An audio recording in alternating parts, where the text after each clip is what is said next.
To change the color scheme in FL Studio, start by opening the software. Go to the top menu and click on Options.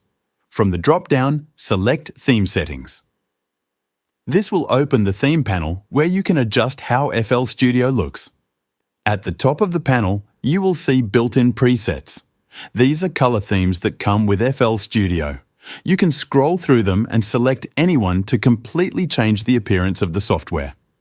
Just click on a preset and the changes will apply right away. If you want to make your own color scheme, use the adjustment knobs below the presets. You can change the hue, saturation, brightness, contrast, and even text opacity. These sliders let you control the overall mood and color style of FL Studio.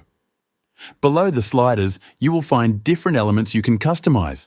These include the selection color, highlight, mute, option, steps, meters, waveforms, and event text.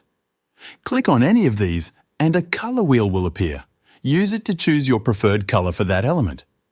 If you want to change the waveform color, go to the General tab in the settings. Look for the Colorful Waveforms drop-down. There are two options here, Color Map and Multiband. If you choose Color Map, the waveform will take the color you selected in the theme panel. If you choose Multiband, each frequency of the waveform will have its own color. To adjust the multiband colors, go back to the theme panel and select the wave option. On the left, you will see a list of frequencies. You can click any frequency to change its color. You can also drag the sliders to fine-tune how colors are applied to each frequency. That's how you change the color scheme in FL Studio. Thanks for watching.